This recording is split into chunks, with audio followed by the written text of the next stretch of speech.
Hindi ako magaling sa math. Have you ever been there?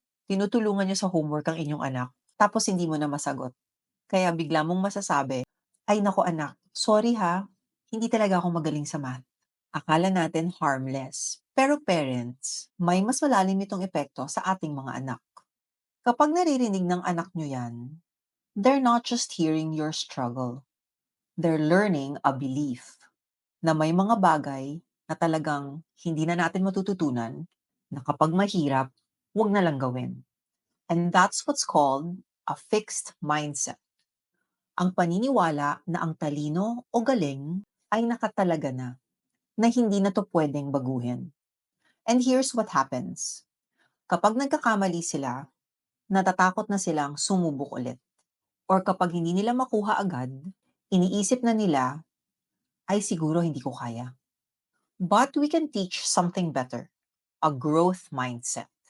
Ito yung paniniwala na kahit mahirap, kahit hindi mo pa kaya ngayon, pwede mong matutunan. That skills can grow and that failure is part of learning. Instead of saying, hindi ako magaling sa math, we can say, nahirapan din ako dyan dati. Turo ko sa yung strategy ko. Or, alam mo, hindi ko pa alam yan. Halika, let's learn together. This simple shift teaches our child that it's okay to struggle, that learning takes time, and that effort is more important than talent. Pero paano natin to ipapakita sa ating mga anak? Here are practical ways to model a growth mindset at home. Number 1, celebrate effort, not just results. Instead of saying, ang galing mo, perfect ka. Try, I'm so proud you worked so hard on your homework.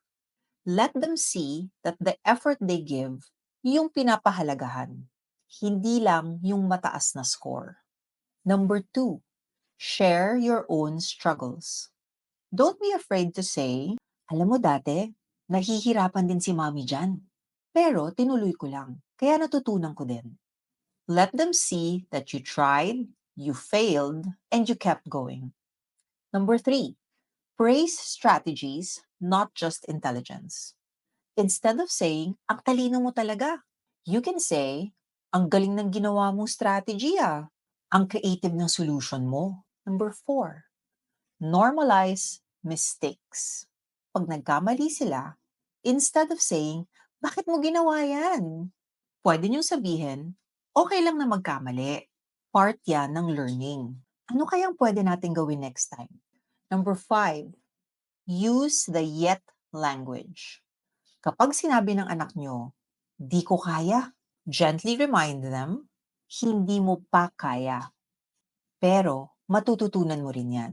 Every small comment, every reaction is a chance to teach them resilience. Parents, at the end of the day, hindi lang po math ang tinuturo natin. We're teaching them how to face life and life's challenges. How to try again after failing. How to stay curious. Learning never stops. And that's why you're here on this page. Follow for more growth mindset tips.